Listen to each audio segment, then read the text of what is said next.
नमस्कार दोस्तों, एग्ज़ाम सारथी YouTube channel में आप सभी का स्वागत है। दोस्तों, इस वीडियो में हम बात करने वाले हैं सूचना सहायक रीट पिटीशन के बारे में।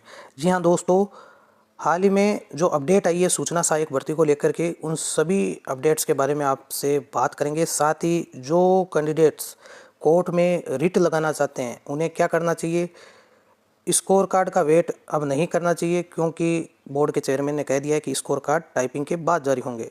इसके अलावा किस तरीके से रीट लगानी है, कौन कौन से क्वेश्चंस पर लगानी है, कितने कट ऑफ यानी कितने मार्क्स वाले कैंडिडेट्स को लगानी चाहिए और कैसे रीट लगा सकते हैं, वो सब कुछ जानकारी हम वीडियो में आगे देखेंगे। दोस्तों, सबसे पहले तो बात करें कि अब बोर्ड के चेयरमैन का ऑफिशियल स्टेटमेंट आ गया है, जहां पर आप देख सकते हो कि ट्वीट करके आलोक राज ने कहा है कि आईए का स्कोर कार्ड टाइपिंग टेस्ट के बाद जारी होगा। यानी कि बोर्ड कहीं ना कहीं अपनी जो कमियां रही हैं भर्ती को लेकर के आईए की, उसको छुपाना चाहता है। टाइपिंग एग्ज़ाम से पहले ही स्कोर कार्ड कम से कम जानना ज़रूरी होता है कैंडिडेट्स के लिए, इसलिए इन्हें ये जारी करना चाहिए था ताकि कैंडिडेट्स किसी गफलत में ना रहें और उसके अकॉर्डिंग अपनी टाइपिंग एग्ज़ाम की तैयारी कर सके।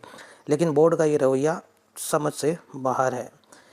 इसके अलावा आलोक राज ने एक और अपडेट दी है कि पुरानी जो गाइडलाइंस है उसी के अकॉर्डिंग तैयारी करते रहें, कुछ बदलाव होगा तो शीघ्र ही बताएंगे। अब शीघ्र कितना बताएंगे, 15 दिन पहले बताएंगे या 1 महीने पहले बताएंगे, वो पता नहीं है। लेकिन पुरानी गाइडलाइंस के लिए दोस्तों आप हमारे प्रीवियस सूचना सहायक का जो वीडियो है आप जा कर के देख सकते हैं, जिसमें टाइपिंग इंटरफेस के बारे में हमने बात की है। उसमें गाइडलाइंस के भी साथ ही साथ डिस्कस किया है किस तरीके से इंटरफेस मिलेगा, कौन कौन से कीज़ आप किस प्रकार से यूज़ कर सकते हो, कौन से कीज़ यूज़ नहीं कर सकते, किस तरह से टाइपिंग होने जा रहा है आपका एग्ज़ाम और क्या फॉर्मेट रहेगा, सब कुछ उसमें डिस्कस किया है। तो वो वीडियो आप ज़रूर देखें। अब दोस्तों बात करते हैं कौन कौन से क्वेश्चंस हैं जो या तो बोर्ड ने डिलीट कर दिए हैं या आंसर चेंज कर दिए हैं, जिनकी वजह से बहुत सारे कैंडिडेट्स अंदर बाहर हो गए हैं, ज़्यादातर कैंडिडेट्स को नुकसान ही हुआ है। अब दोस्तों ये क्वेश्चन था, क्वेश्चन नंबर 8 ये क्वेश्चन था, जिसमें कि बोर्ड ने पहले जो आंसर दिया था वो दिया था ग्राफ एंड बार, और अब जो आंसर दिया है वो दिया है ग्राफ एंड कॉलम। हालांकि इसका आंसर दोनों ही सही मालूम प्रतीत होता है जितना हमने रिसर्च किया है। बाकी अगर आपके पास कोई प्रूफ है, ऑथेंटिक प्रूफ है, तो आप ज़रूर इस पर आपत्ति लगाएं। ये क्वेश्चन डिलीट होने लायक है, या फिर इसका जो आंसर है वो पहले वाला ज़्यादा सही था, ग्राफ एंड बार। हालांकि इसके बारे में आप ज़्यादा अगर प्रूफ्स निकालने के लिए रिसर्च करोगे तो ग्राफ और कॉलम, ग्राफ और बार दोनों ही इसके लिए वैलिड है। तो या तो ये क्वेश्चन डिलीट होना चाहिए या फिर बोर्ड ने पहले जो आंसर दिया था वो रीइंस्टेंट होना चाहिए। जो भी आपकी मांग हो उस हिसाब से इस पर आपत्ति लगनी चाहिए। इसके अलावा दोस्तों क्वेश्चन नंबर 34 जिसे बोर्ड ने डिलीट कर दिया है, इसमें जो यूज़र डिफाइंड फंक्शन सी में होता है वो कौन सा होता है, तो DEF जो होता है इसका राइट आंसर था, लेकिन अब इसको बोर्ड ने डिलीट कर दिया है। तो इस पर भी आपत्ति लगाई जा सकती है कि क्यों बोर्ड ने इसे डिलीट किया है। इसके अलावा ये वाला क्वेश्चन था, इस क्वेश्चन में हालांकि बहुत सारी चीज़ें जो हैं वो क्लियर नहीं थी, तो ये डिलीट होने लायक ही क्वेश्चन था। फिर भी अगर आपको लगता है कि इस पर आपत्ति लगनी चाहिए तो आप इसको कंसिडर कर सकते हो। ये वाला क्वेश्चन है, इसमें भी कई जगह जो अगर आप देखें तो इसका आंसर ऑनलाइन वर्चुअल कीबोर्ड दिया हुआ है, हालांकि बोर्ड ने इसका ऑन स्क्रीन माना है। अब इसमें बहुत सारी चीज़ें ये दी हुई आ रही है कि जैसे यहाँ पर लिखा है the keyboard of an operating system uses a fixed QWERTY key layout, this can be exploited by key logger but are still safe then normal keyboard hardware. तो ये ऑन स्क्रीन आप कह सकते हो या ऑनलाइन वर्चुअल, इन दोनों में आप देख सकते हो। ऑपरेटिंग सिस्टम की बात हो रही है तो ऑन स्क्रीन बोर्ड ने इसको माना है। हालांकि कई जगह ऑनलाइन वर्चुअल कीबोर्ड भी कई बुक्स में दिया हुआ है, ऑनलाइन वर्चुअल कीबोर्ड इसमें दिया हुआ है। तो आप देख लेना अपने हिसाब से, इसको आप चुनौती देते हो कि नहीं देते हो। बाकी बोर्ड ने इसका ए आंसर माना है।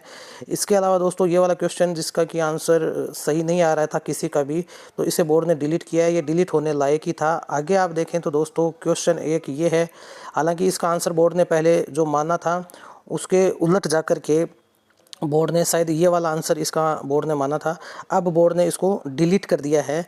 अब तो इस पर भी आप देख सकते हो। एक क्वेश्चन दोस्तों ये है जिसमें जो ये पहले रिपीट हुआ है, यही क्वेश्चन वापस रिपीट हुआ है, जिसमें बहुत सारी चीज़ें डिलीट होने लायक ही था, इसमें कई चीज़ें एक्सप्लेन नहीं की हुई थी। ये वाला क्वेश्चन दोस्तों, ये बहुत ही बोर्ड ने जो निर्णय लिया, हालांकि इसका जो आंसर था वो बोर्ड ने पहले सही माना था, लेकिन अब इसको डिलीट कर दिया है।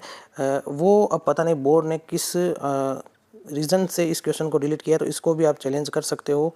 इसके अलावा दोस्तों इसको भी बोर्ड ने डिलीट किया है, हालांकि इसमें भी चीज़ें क्लियर नहीं थी, क्वेश्चन ये डिलीट होने लायक ही था। फिर भी अगर किसी को लगता है कोई ऑथेंटिक प्रूफ है तो वो लगा सकता है। ये वाला क्वेश्चन भी बोर्ड ने डिलीट किया है, और ये बोर्ड ने जो ये क्वेश्चन डिलीट किया वो डिलीट होने लायक ही था। अगर आपको लगता है आपके पास कोई ऑथेंटिक प्रूफ है तो आप लगा सकते हो। ये वाला क्वेश्चन दोस्तों, ये क्वेश्चन का जो आंसर बोर्ड ने माना है, इसको हो सकता है कई कैंडिडेट्स ने उनके पास कोई प्रूफ नहीं होने की वजह से चैलेंज नहीं किया होगा, इसलिए बोर्ड ने इसका गलत आंसर अभी भी दे रखा है। जी हाँ दोस्तों, क्योंकि शायद ये क्वेश्चन ऑब्जेक्शन में गया ही नहीं बोर्ड के पास, तो बोर्ड ने वही आंसर रख दिया इसका। ये क्वेश्चन बहुत ही डाउटफुल है, क्योंकि दोस्तों यहाँ पर साफ साफ आप देख सकते हो कि ये एक कोई ब्रांड है बुरबेरी करके। ये ब्रांड के जो पर्स हैं वो रिच जो लोग होते हैं यानी अमीरों के लिए होते हैं। तो इसमें अजम्पशंस क्या माने गए हैं कि बहुत सारे पीपल जो होते हैं वो धनी कहलाना चाहते हैं, वो रिच कहलाना चाहते हैं। और दूसरा है कि जो जिसके पास इस कंपनी का, इस ब्रांड का पर्स नहीं है वो अमीर नहीं है। तो ये दूसरा तो आपको देखते ही आप बता सकते हो कि ऐसे कोई ज़रूरी नहीं है। अजम्पशन जो माना गया वो रॉन्ग है। पहला जो अजम्पशन है उसमें दिया कि बहुत सारे लोग खुद को धनी कहलाना यानी रिच कहलाना पसंद करते हैं। तो इस वाले स्टेटमेंट का इससे कोई लिंक नहीं है, तो इसका आंसर सी होना चाहिए। लेकिन चूंकि किसी ने चैलेंज नहीं किया बोर्ड में, तो ये इसका आंसर बोर्ड ने ए का ए रख दिया। तो इसको आप चैलेंज कर सकते हो दोस्तों, इसे आपको ज़रूर चैलेंज करना चाहिए। इसके अलावा दोस्तों, अब बोर्ड स्कोर कार्ड तो जारी करने वाला नहीं है, तो स्कोर कार्ड के भरोसे मत बैठे रहो। स्कोर कार्ड आएगा तभी टाइपिंग की तैयारी करेंगे, तभी रीट लगाएंगे। अब किन कैंडिडेट्स को रीट लगा देनी चाहिए उसके बारे में बात करते हैं दोस्तों। जनरल की अगर बात करें तो 73.20 कट ऑफ है, 20। अब 2 गुना में यानी फाइनल 1 गुना में आने के लिए कट ऑफ टाइपिंग के बाद बढ़ेगी, फिर डीवी के बाद फाइनल कट ऑफ आएगी, तो कुछ नंबर बढ़ेगी। तो दोस्तों जो 76 के आसपास है, ऊपर में 76-77 तक मान सकते हो आप दोस्तों। 76 वाले रिस्क मत लो दोस्तों, जिनके 77 से कम है, कम से कम 77 वाले जो कैंडिडेट्स हैं, 73 से लेके 77 वाले कैंडिडेट्स। उसके अलावा नीचे की तरफ देखें तो दोस्तों जो 70 वाले कैंडिडेट हैं, 70 से ऊपर वाले, तो 70 से लेके 77 वाले कैंडिडेट्स को ज़रूर रीट लगानी चाहिए। वो आ सकते हैं फाइट में। जो जनरल कैंडिडेट हैं, तो ये कुल मिलाकर के एक 7 नंबर की रेंज है। कट ऑफ से 3 नंबर कम और 4 नंबर ज़्यादा, या आप ऐसे मान सकते हो कट ऑफ से 5 नंबर कम और 5 नंबर ज़्यादा, हर कैटेगरी में मान के चलो। इस 10 नंबरों की जो भी रेंज में है, अपनी कट ऑफ से 5 नंबर कम और कट ऑफ से 5 नंबर ज़्यादा वाली रेंज में जो भी कैंडिडेट्स हैं उनको रीट लगानी चाहिए, क्योंकि भी 7 से 10 क्वेश्चन ऐसे हैं जिन पर रीट लग सकती है अगर आप ऑथेंटिक प्रूफ उनके अरेंज करते हो और कोर्ट में चैलेंज करते हो। तो अगर वो क्वेश्चंस डिलीट होते हैं, उनके आंसर बदलते हैं, तो आप निश्चित तौर पर टाइपिंग के लिए एलिजिबल हो सकते हो। अब दोस्तों जो कैंडिडेट्स रीट लगाना चाहते हैं वो क्या करें, तो उनको दोस्तों करना क्या है, कुछ ही नहीं करना। नीचे एक व्हाट्सएप का लिंक आपको डिस्क्रिप्शन में मिल जाएगा, वहाँ पर जाने के बाद आपको सूचना सहायक रीट से संबंधित सारी जानकारी मिलेगी। इस तरह का एक फॉर्मेट आपको भेजा जाएगा, जिसे आपको फिल करके और साथ के साथ जो डॉक्यूमेंट्स हैं वो डॉक्यूमेंट्स आपको व्हाट्सएप पे भेजने होंगे। ये जो फॉर्मेट है इसके आपको प्रिंट आउट निकाल लेना है, एक ही प्रिंट आउट बहुत होगा। और इसमें आप मास्टर पेपर के अनुसार जो पहली आंसर की है और जो फाइनल आंसर की है, उसमें आंसर क्या दिया हुआ है, क्वेश्चन नंबर कौन सा है, उसका आंसर पहली आंसर की में क्या है, दूसरी में क्या है यानी फाइनल में क्या है, और कैंडिडेट उसमें क्या आंसर मानता है, उसका ऑब्जेक्शन क्या है, वो फिल करना है। इस हिसाब से दोनों कॉलम्स में आप भर सकते हो।